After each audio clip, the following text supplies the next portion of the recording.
Are you looking for a pre-cruise hotel in Seattle that won't break the bank? Then check out the Hyatt House Seattle Downtown, which is where we stayed before our 7-night cruise to Alaska. If you haven't seen those vlogs, we'll put a link in the description below. We paid just over $200 a night, which we thought was a pretty good deal considering the room slept 6 people and had a kitchen. There was also a really good breakfast included in the price. It was opposite the Seattle Center, so right close to the Monorail. We were opposite the Museum of Pop Culture. The hotel has a fantastic roof terrace where you can see lots of things. Most famously, the Space Needle, which was right opposite the hotel.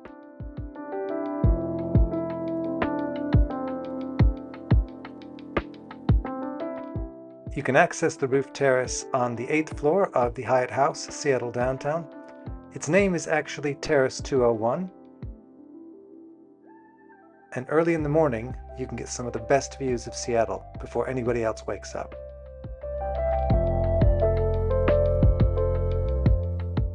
There are 2 entrances to the Hyatt House, one on either side of the hotel, so access is really easy if you're being dropped off by Uber or a cab. Once inside, you come to the reception where we were very warmly welcomed. There's always free tea and coffee around, and a business centre if you need to use the computers.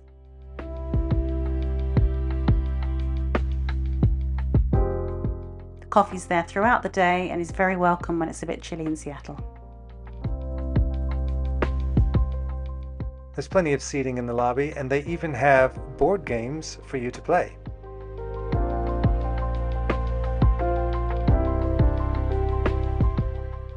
We never quite got to the bottom of what this bear was all about, but he sat there the entire time we stayed.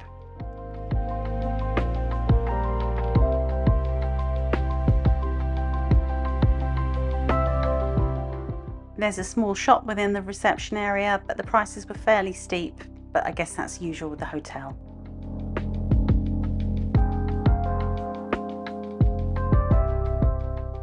But if you wanted to get drinks or various other bits and pieces, at least you didn't have to leave the hotel to get them. There's also the usual toiletries in case you've forgotten anything.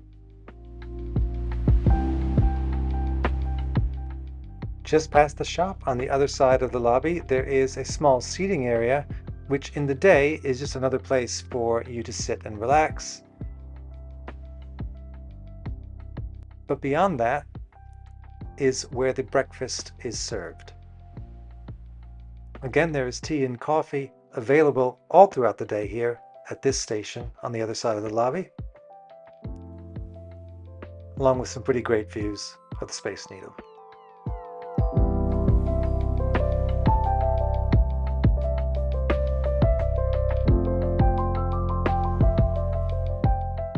Directly from here, you come across the main dining area.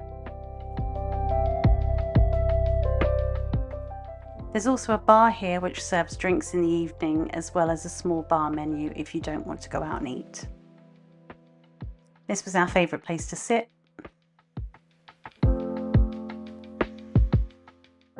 Because there you go, there's a Space Needle. There was always lots of room, it was very, very clean, and the staff are really friendly. There's a really good choice of food, hot and cold, available.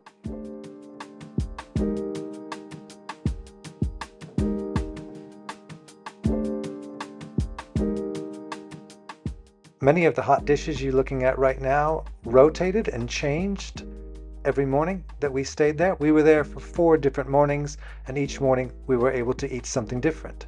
These mini pancakes were a particular favorite. The breakfast burritos were the same every day, if you wanted them.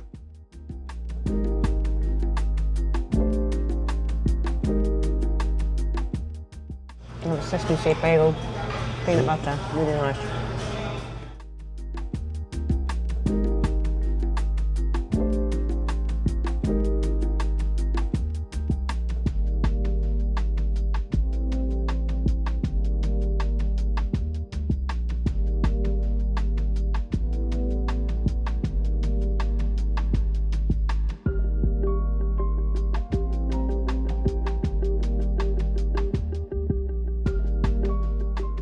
Because we live in the UK, jet lag was quite a thing on this trip, so we got up very early and didn't have to use the additional seating for breakfast, but it is there should there be no capacity within the breakfast buffet. Down the hall is the fitness center.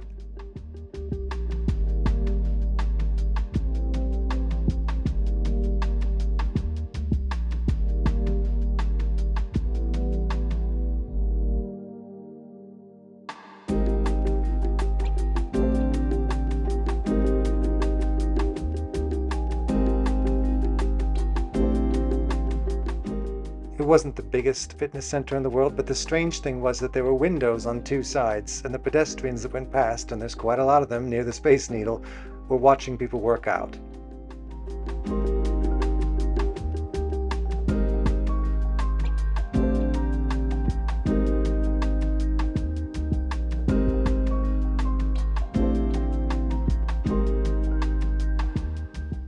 There's not much more to the public areas at the Hyatt House Seattle Downtown, so let's go on up to our room.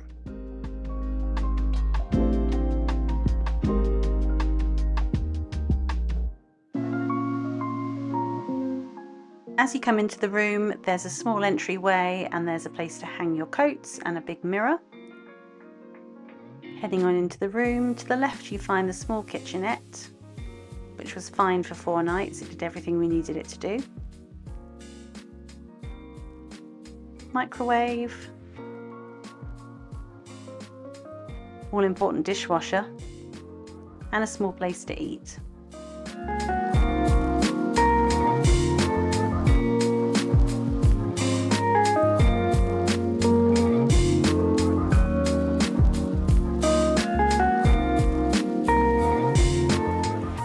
There was a corner sofa which became a sofa bed, which one of our teens used. He had plenty of space. Flat screen TVs on both sides. Actually it's one and it maneuvers around so you can watch it one way or the other. 2 queen beds which were very comfortable. We slept really well.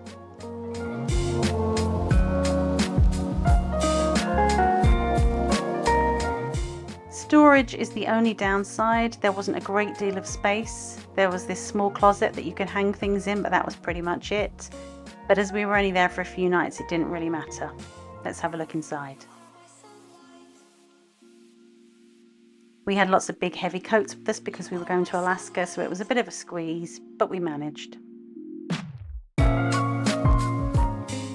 There's more storage here and space for cases. And the bathroom.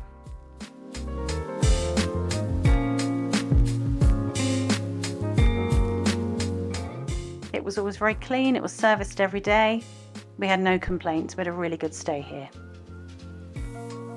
We know that there's fancier hotels down closer to the port, but the Hyatt House Seattle Downtown for us and our family and our budget was fantastic, and we would stay there again if we were cruising from Seattle. They even have shuttles that take you down to the port for just $10 per person. If you found this tour useful, please consider subscribing to Traveling with Teens. We'll see you next time.